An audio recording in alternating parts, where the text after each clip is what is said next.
বিরতির পর সকালে বাংলাদেশ আপনাদের সবাইকে স্বাগত। রুনি আছে, আমি জুলহা জুবের আপনাদের সাথে আছি এবং আমাদের আয়োজনের এই পর্যায়ে একজন অতিথিকে যুক্ত করে নিতে চাই। আমাদের সাথে আজ অতিথি হিসেবে আছেন শাহাদাত পারভেজ, যিনি পেশায় একজন ফটোগ্রাফার। তার কাছে যাচ্ছি। শুভ সকাল, স্বাগত আপনাকে সকালে বাংলাদেশে। কেমন আছেন আপনি? শুভ সকাল, ভালো আছি, আপনি কেমন আছেন? চমৎকার। সকালে যতখানি চমৎকার থাকা যায়। আচ্ছা, আমাদের সকালটা তো ধরেন গদবাঁধা নিয়মে শুরু হয়। আমরা জানি যে যান্ত্রিকতার জন্য আমাদের একটা টাইম উঠতে হয়। আলোকচিত্রীদের কি এরকম কোনো টাইম লিমিট আছে যে তারা এমন সময় উঠতে পছন্দ করে, নাকি অনেক সময় তাদেরকে ভোর থেকে উঠে বসে থাকতে হয়, রাত থেকে উঠে বসে থাকতে হয় ভোরের একটা ছবি তোলার জন্য? হ্যাঁ, বাকিদের কথা তো বলতে পারো না, আমার কথা বলতে পারি। আমি আসলে সকালে ঘুম থেকে উঠি কি না, মানে আমি আসলে যখন প্রয়োজন তখন উঠি। ওকে। তবে বেশিরভাগ আলোকচিত্রী সকালে ওঠেন, কারণ সবাই মনে করেন যে সকালের যে সফট লাইট, হ্যাঁ, সেই সময়টা ছবি তুলতে স্বচ্ছন্দ বোধ করেন। আবার বিকেলে, কারণ সফট লাইটে ছবি তুললে একটা অন্যরকম পাওয়া যায়। কারণ যখন আলো বাড়তে থাকে তখন আসলে মানুষের মেজাজ যেমনি গরম হয়ে যায়, ছবিও গরম হয়ে যায়। এবং সেক্ষেত্রে বোধহয় সান পজিশনও এমন হয়ে দাঁড়ায় যে কিছু ক্ষেত্রে, হ্যাঁ, মানে ওইটা টেকনিক্যাল বিষয়গুলো আছে। একদম একদম তৈরি করে। আর সফট লাইটে হয় কি যে ছবিটা ধরেন যে কোনো সফট সুন্দর ডিফিউজ জিনিস তো আমাদের, তাই না? আমরা বলি না যে ডিফিউজ। সো ছবি তোলার জন্য একটা সফট লাইট খুব ইম্পর্টেন্ট। হ্যাঁ, বাহ, চমৎকার। একটু শুরু থেকে শুরু করতে চাই। প্রথম ছবির প্রেমে কবে পড়লেন এবং কখন মনে হলো যে আমি আসলে মুহূর্তকে ফ্রেমবন্দি করতে চাই? শুরুটা হয়েছিল কিভাবে? আসলে আমি যখন স্কুলে পড়ি, তো আমার স্কুলের পাশে একটা স্টুডিও ছিল বর্ণালী। তো ক্লাস 7-এ পড়ার সময় স্টুডিও বর্ণালী আমার উপর ভর করে আসর করে বসে আর কি। মানে স্কুলে যাওয়া আসার পথেই আসরটা হয়? না, বর্ণালী স্টুডিও বর্ণালী তাকে আসর করে, অন্য কোনো ওই তো স্টুডিও বর্ণালী। হ্যাঁ, হ্যাঁ, প্লিজ। তো যেটা হলো যে আমার ক্লাসমেট বিশ্বনাথ, মানে বিশা বলে ডাকি, তো সে ক্লাস 5 পর্যন্ত পড়ে ড্রপ আউট, সে স্টুডিওতে কাজ করে। আচ্ছা। তো আমি তার সঙ্গে গিয়ে, যেহেতু ওই আসরটা করলো, আমি মাঝে মাঝে ডার্ক রুমে ঢুকে যাই। তো সে আমাকে লুকিয়ে, মানে মালিক যেন না দেখে, মালিক হচ্ছেন পলান দাস, ও যেন না দেখে আমরা দুজন গিয়ে ডার্ক রুমে কাজ করি।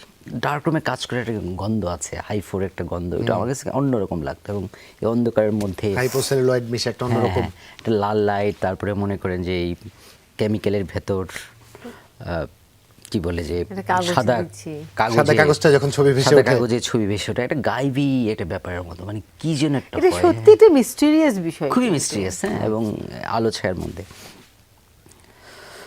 একদিন হঠাৎ পলেনদার সামনে ধরা পড়ে যাই। আচ্ছা। তা আমিও ভয় পেয়ে যাই, উনি একটু, যেহেতু আমি আমার বাবার একমাত্র ছেলে এবং আমার বাবাকে যেহেতু চেনেন, এবং আমি ক্লাস 7-এ পড়ি, আমি ক্লাসের আগে কিংবা পরে এসে স্টুডিওর ভিতরে ঢুকি, এটা একটা, তখন দেখলেন যে আসলে বাবা কিছু বলছেন না, কারণ পড়াশোনাটা ঠিক মতো করছি। আচ্ছা। তখন আমার কাছে যেটা মনে হয়েছে যে ওনার স্টুডিওর 2টা ক্যামেরা ছিল, একটা টিএলআর মানে 2টা লেন্স, একটা বক্স ক্যামেরা, আরেকটা হচ্ছে পেন্টেক্স K1000, যেটা ওইটা দিয়ে উনি রঙিন ছবি তুলতেন আর ওইটা দিয়ে সাদা কালো ছবি। তো ওই ক্যামেরাটা নিয়ে, মানে রঙিন ছবির যে ক্যামেরাটা নিয়ে আমি মাঝে মাঝে চলে যেতাম ছবি তুলতে। আচ্ছা। তো পলেনদাই দিতেন? পলেনদাই দিতেন। বাহ। উনি কিছু বলতেন না। মানে আমি এখন বুঝি যে যে ওনার কিন্তু ব্যবসার ক্ষতি হতো, কিন্তু উনি আমাকে প্রশ্নটা দিয়েছিলেন। ভালো হয়েছে না খারাপ হয়েছে? আজও অবশ্যই ভালো মানে হয়েছে। পলেনদাকে আমি শিক্ষক মনে করি এবং আমি গুরু হিসেবে তাকে বলি যে আমার, ধরেন আমি ঢাকায় এসে আমার অনেক বড় বড় শিক্ষক বা পৃথিবীর অনেক বড় বড় আলোকচিত্রের আমার শিক্ষক, কিন্তু আমি মনে করি যে আমার আলোকচিত্রের ভিত তৈরির পেছনে এই পলেন দাসের খুবই গুরুত্বপূর্ণ ভূমিকা আছে। আমরা এবং কোন সময়ের কথা বলছি, সময়কাল যদি একটু? সময়কালটা যদি ধরেন আপনার 90 আর্লি 90। এবং দেখেন যে মানে আমার প্রথম ছবি তোলার যে অভিজ্ঞতাটা, সেটা হচ্ছে যে আমি ছবি তুলতে যাই কোনো একটা রসুলপুর, সূর্যটা ডুবে যাচ্ছে, রাঙা থালার মতো লাল হয়ে গেছে, তো সেই ছবি আমি তুলেছি। কিন্তু ধরেন এই ছবি তুলে তো আমার উত্তেজনা থামতেছে না, প্রথম যেটা হলো যে সেটা আসলে ওই এই যে স্টুডিও বর্ণালীর আগের ঘটনা, ইয়াশিকা একটা ক্যামেরায়, তো আমি ওই ছবি তুলে উত্তেজনা আর থামছে না, কারণ ওইটা যে আসলে রিওয়াইন্ড করতে হয় কিংবা এটা যে একটা ডেভেলপমেন্ট, একটা প্রসেস আছে, তারপর তো ছবি মানে সেগুলো তো আমি কিছু জানতাম না। তো আমি হচ্ছে যে এইটা মানে কি বলে যে ছবি তোলা শেষে আমি ক্যামেরার ব্যাক কভার খুলে আমি আবার এইভাবে দেখছি যে ছবি হচ্ছে কিনা। তো তো burn হয়ে এই গেছে। ছিল আর কি অবস্থা। সেখান থেকে আজ পথ চলতে চলতে আমরা যদি আর্লি 90s থেকে শুরু করি, তাহলে 2026-এ আমরা একটা লম্বা সময় পাড়ি দিয়েছেন এবং প্যাশন, প্রেম, প্রফেশন সবই ফটোগ্রাফিকেই বানিয়েছেন। কি মনে হয় পলিন্দা যখন ওই ভূতটা চাপিয়েছিলেন ঠিকঠাক ছিল তা? আমার মনে হয় যে আমি আসলে যা করতে চেয়েছি আমি সেটাই করেছি। বাহ। এবং আমি যে ছবি তুলি, ছবি নিয়ে লিখি, গবেষণা করি কিংবা পড়াই, আমার মনে হয় এটাই আমি, এই জন্যই আমার জন্ম হয়েছে। হ্যাঁ, এবং এই কাজটাই আমি আসলে করি। তো যে কোনো কাজ যদি আসলে খুব স্বচ্ছন্দ না করা যায়, মনকে ভালো রাখার জন্য না করা, তাহলে সেটা একটা চাকরি টাকরি হয়ে যায়। তো আমি চাপ চাকরি হয়ে যায় করতে খুব। চাই না, চাপ। তো আমি আসলে যা করি আমার ভালো লাগে না, আমি তো মনে করি না যে আমি এরকম কাজ কখনো করেছি। যা ভালো লাগে তাই করি। আমি ভুল করেছি না আমি জানি না, এটার জন্য আমার কখনো ইয়ে হয় না যে আমি ভুল করেছি। আমার মনে হয় যে মানে আমি তো এই কাজটাই করতে চেয়েছি। মানে যখন প্যাশন প্রফেশন হয়ে যায় অথবা প্রফেশন প্যাশন হয়ে যায়, সেটা একদম পারফেক্ট একটা ব্ল্যান্ড। এবং এই প্যাশন প্রফেশনের মধ্যে আছে যখন তখন ছুটিও নেওয়া যায়, স্বাধীনতা থাকে, কেউ নিজের চাকরি মতো করে। দেওয়ারও নেই, কেউ চাকরি নিয়ে নেওয়ারও নেই। না ধরেন আমরা তো মানে বেঁচে থাকার জন্য, হ্যাঁ, কাজ পেট করছি। চালানোর জন্য কিছু কাজ করতেই হয়, সেগুলো তো আলাদা। সেই কাজ কতটুকু, তাই না? মানে আপনি যেই কাজটা করেন, ধরেন আপনি চাকরি করতে গেলে কিন্তু একটা নির্দিষ্ট সময় পরিণত করেন, কিন্তু আপনার মনোজগতে, মস্তিষ্কে বা মানে অন্তরালে বা সবার অজান্তে আপনার মনে কি চলে, আপনি কি ভাবেন, সেটা তো কেউ জানে না, আপনি জানেন। হ্যাঁ। তাই না? একান্ত ব্যক্তিগত ভাবনা। একান্ত ব্যক্তিগত। তো সেই মানে আপনি ছবি বলেন বা শিল্প মাধ্যমে যে কোনো জিনিসকে বলেন, সেটা তো আসলে আপনার ভাবনা রিফ্লেকশন। সো আপনি মনে মনে ভাবেন, ধরেন আজকে আপনি যে জিনিসটা ভাবছেন আমি কিন্তু বুঝতে পারছি না, কিন্তু এটা যখন এটা একটা বিস্ফোরণ হয় তখন আমরা বুঝতে পারি, নিউজ হয়ে। এই হলো ব্যাপার আর কি। শুরু থেকে শুরুটা শুনলাম এবং একজন ব্যক্তি মানুষের প্রভাব আপনার উপর পড়েছে এটাও শুনলাম। আপনি যে পথটা হাঁটছেন কিংবা আর্লি 90s-এ যে পথটা হাঁটতে শুরু করলেন, তার আগেও কেউ একজন পথটা হেঁটেছে, ভালো লাগা তৈরি করেছে, কৌতূহল তৈরি করেছে। পলেন্দার কথাই যদি বলি, তিনি তো একটা স্টুডিও দিয়েছেন 90-এর শুরুর দিকে, যেটা গতকাল আমাদের ফটোগ্রাফি ডে ছিল, কথা হচ্ছিল, আকাশ মাহমুদ এসেছিলেন, তার সাথেও কথা হচ্ছিল, স্টুডিও পদ্মা নিয়ে আমাদের কথা হচ্ছিল। সেই বাস্তবতার আগে যারা ছিলেন, যাদের আমরা এখন আমাদের পায়োনিয়ার্স বলি, পথ প্রদর্শক বলি, তারা জিরো রিসোর্সে শুরু করেছেন। একদম। সেই থেকে বাংলাদেশ কতটুকু এগুলো? আচ্ছা, একটা কথা বলি যে এই বছরটা কিন্তু ফটোগ্রাফির একটা খুব গুরুত্বপূর্ণ সময়, কারণ ফটোগ্রাফির 200 বছর কিন্তু আমরা এই বছর পালন করছি। মানে আজ থেকে ধরেন 200 বছর আগে, হ্যাঁ 39-এ তো ফটোগ্রাফি ডে শুরু হলো ফরাসি দেশে, কিন্তু তারও আগে 26 সালেই কিন্তু এর ভিতটা তৈরি হয়েছিল। তো এই যে ফটোগ্রাফি যে এই 200 বছরে এত এত জায়গায় আসলো, তো তার পেছনে কিন্তু অনেক মানুষের কন্ট্রিবিউশন আছে। তো বাংলাদেশে যাদের হাত ধরে ফটোগ্রাফির একটা সাবালকত্ব তৈরি হয়, সেই মানুষগুলোর মধ্যে অন্যতম হচ্ছে গোলাম কাসিম ড্যাডি, আলোকচিত্রাচার্য মঞ্জুর আলম বেগ, নাইবুদ্দিন আহমেদ, নওয়াজিশ আহমেদ, রশিদ তালুকদার, সাইদা খানম, বিজন সরকার, আনোয়ার হোসেন, আজিজুর রহমান, আরও আছে। তো এই মানুষগুলোকে আমি স্মরণ করি এবং দেখেন যে এই মানুষগুলো যদি না থাকতো তাহলে বাংলাদেশের ফটোগ্রাফি আজকে এই জায়গায় এসে আসতো কিনা পৌঁছতে পারতো না। সেটা আমি খুব ভাবি। কিন্তু অদ্ভুত ব্যাপার কি জানেন, যে এই যে যাদের কাজ দেখে দেখে আমরা বড় হই বা যাদের ছবি দেখে দেখে আমরা এই জায়গায় আসলাম, তাদেরকে কিন্তু কেউ আমরা মনে রাখি না। এইটা আসলে কেন? কারণ আসলে আমরা আমাদের প্রত্যেকটা সেক্টরেই দেখি যে যারা আসলে তৈরি করেছেন, কারণ আমরা তো কখনোই এই ধরনের টেকনোলজিতে খুব বেশি অ্যাডভান্স ছিলাম না। এই ধরনের টেকনোলজিতে যে আর্টিস্ট্রিটা তারা তৈরি করেছেন, সেই জায়গায় তাদেরকে এই যে সম্মান না করার যে প্রবণতা, এটা আসলে কেন মূল্যায়ন না করার প্রবণতা, এটা আসলে কেন? আমার কাছে যেটা মনে হয় যে আসলে যারা কাজ করেছেন, যাদের কথা বললাম, এরা তো নিজের মতো কাজ করেছেন। এরা আমি মনে করি যে এরা সাধক ছিলেন। সাধকরা কিন্তু তাকে নিয়ে কে কাজ করবে সেগুলো নিয়ে আসলে ভাবেন না। তিনি তার নিজের জগতে বসবাস করেছেন। ধরেন কবি, লেখক, সাহিত্যিক, সাংবাদিকদের একটা ব্যাপার আছে যে তাদের নিয়ে লেখালেখি হয়, কিন্তু আলোকচিত্রের যেহেতু ছবির একদম পেছনের মানুষ, হ্যাঁ, তাদের মধ্যে খুব বেশি যে লেখালেখি করেন তাও না। এই লেখালেখি কিংবা গবেষণাটা শুরু হয়েছে কিন্তু এই খুব সাম্প্রতিক সময়, যার ফলে কিন্তু বাংলাদেশের আলোকচিত্র নিয়ে লেখা হচ্ছে। অনেকে, আমি লিখছি, অনেকে লিখছে। যেমন ধরেন আমি আপনাকে বলি যে বাংলাদেশের ফটোগ্রাফি কিন্তু মানে ফটোগ্রাফি আঙিনায়, বিশ্ব ফটোগ্রাফি আঙিনায় কিন্তু একটা গুরুত্বপূর্ণ ভাইব্রেশন তৈরি করেছে। মানে বাংলাদেশি আলোকচিত্রীরা ধরেন বিশ্বের এমন কোনো প্রেস্টিজিয়াস প্রতিযোগিতা নেই যেখানে তারা অংশগ্রহণ করেনি এবং অ্যাওয়ার্ডের হয়নি। পুলিশজারটা বাকি ছিল, সেটাও কিন্তু আমরা পেয়ে গেছি। তো যার ফলে বাংলাদেশের কিন্তু হচ্ছে কি যে শুধু ফটোগ্রাফি দিয়ে কিন্তু একটা শিল্প একটা জায়গায় যেতে পারবে না, সেটার জন্য দরকার কিন্তু ছিল গবেষণা। তো গবেষণাটা কিন্তু এখন হচ্ছে। তো যার ফলে গবেষণাটার ফলে হচ্ছে কি যে বাংলাদেশের ফটোগ্রাফারদের অবদানটা কি সেটা কিন্তু মানুষ বুঝতে শুরু করেছে। মানুষ বুঝতেছে ও উনি এই কাজটা করেছেন। সে ধরেন আমরা যদি জয়নুলের পেইন্টিং, হ্যাঁ, ওই যে ছবি নিয়ে সংগ্রামের কথাটা বলি, যে দুর্ভিক্ষের কথা, ঠেলার যে ছবিটা, যে ইয়েটা, সেটা আমরা সবাই জানি।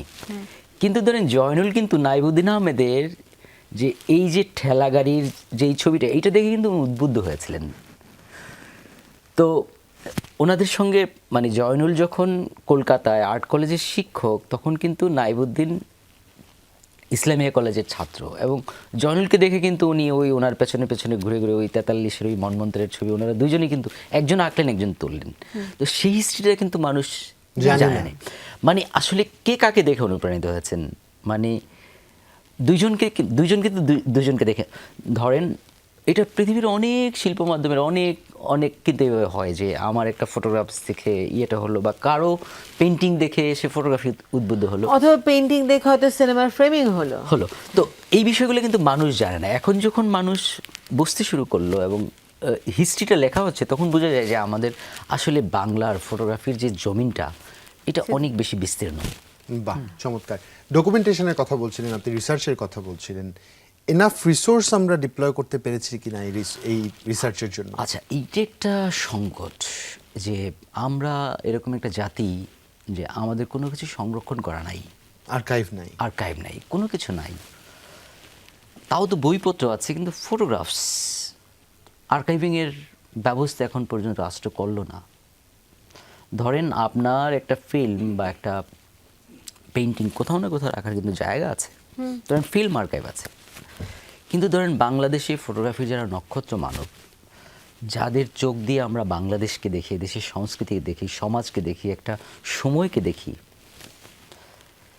মৃত্যুর পর তার সমস্ত আর্কাইভটা সে কবরে নিয়ে যায়। এটা প্রিজার্ভ করার কেউ নাই। তো যার ফলে এই যে আপনার সময়ে যখন আপনার একটা ছবি প্রয়োজন, আপনি কোথায় খুঁজবেন? রাষ্ট্র তো সেই ব্যবস্থা করে নাই। দেখেন, আমি গবেষণা করতে গিয়ে দেখেছি, যেমন নাইবুদ্দিন খুব দুঃখ করে বলছে যে আমার ছবি যদি কাজে না লাগে তাহলে আমার নেগেটিভ বলে কবরে দিয়ে দিই। তো এরকম অনেকের, ধরেন গোলাম কাসেম ডেডির ছবি কোথায় আছে, নওয়াজের ছবি আছে, যেহেতু উনি বিজ্ঞানী ছিলেন।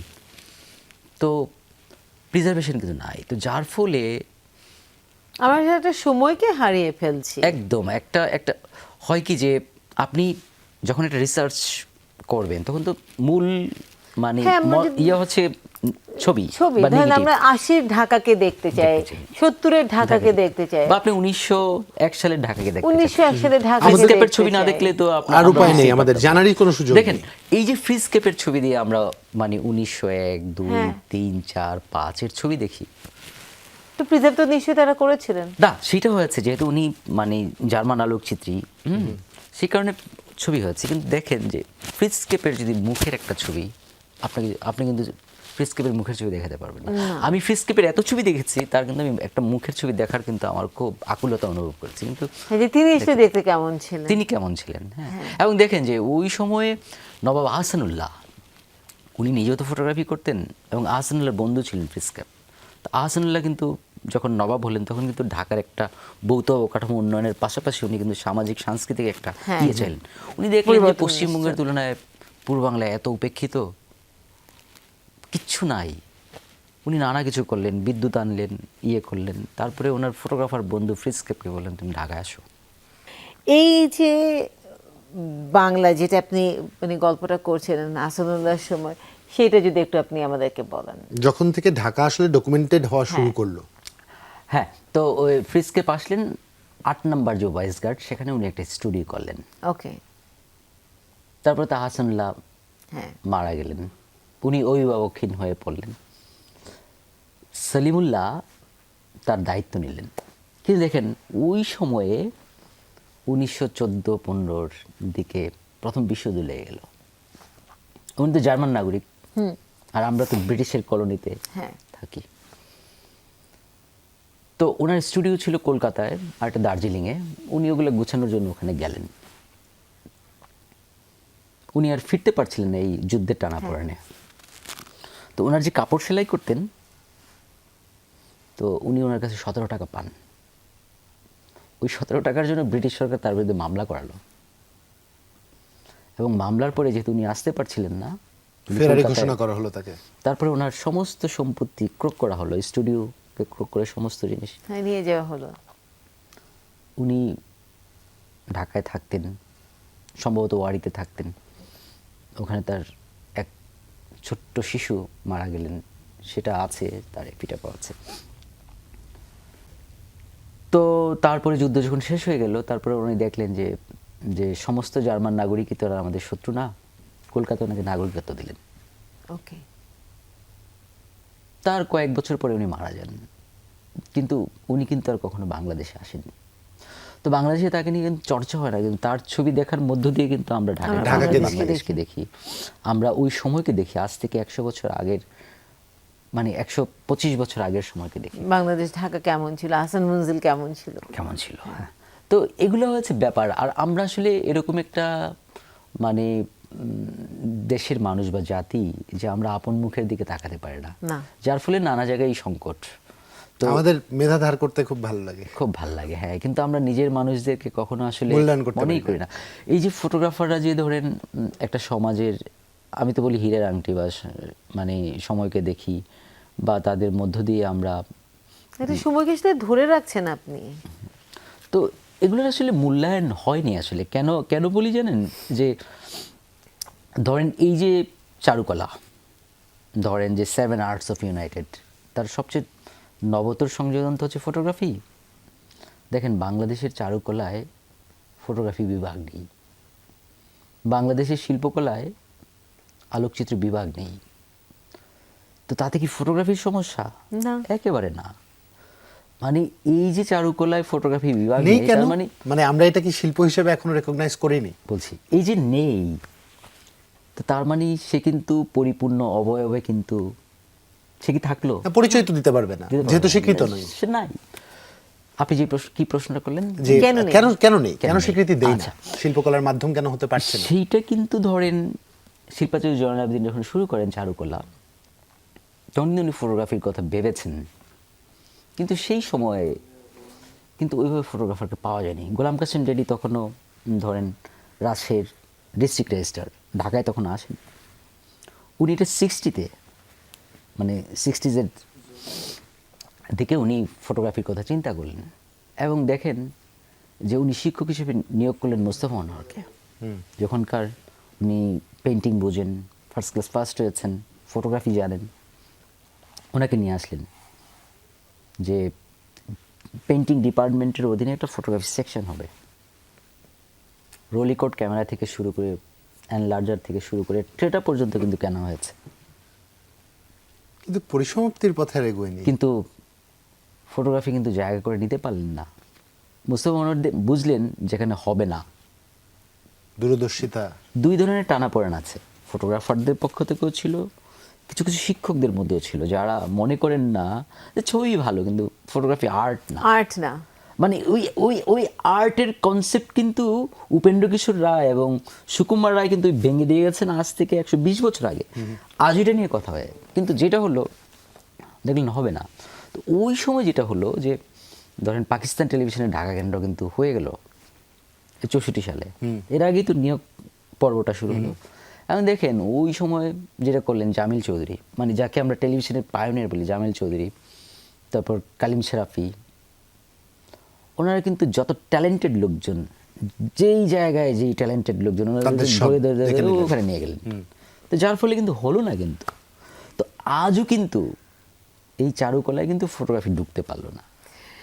আসলে আমার মনে হয় যে আসলে সময় এমন নিয়ন্ত্রণে আমরা থাকি যে কখন গল্প করতে করতে সময়টা চলে গেছে এবং সেটা এই আসলে আর গল্পটার জানা গেল আরো- না। আরো জানবার অনেক কৌতূহল ছিল। তবে হ্যাঁ, আপনাকে হয়তো আরেকবার অতিথি করে পাবো। হ্যাঁ। সাদ পারভেজ, আপনাকে আজকে এখানে ইতি টানতে হচ্ছে। ধন্যবাদ আপনাকে সময় দেওয়ার জন্য আমাদের, এবং আপনার জন্য আপনাকে শুভকামনা ধন্যবাদ, থাকলো। শুভকামনা আপনাদের জন্য, আপনাদের অসংখ্য ধন্যবাদ। দর্শকদের জন্য।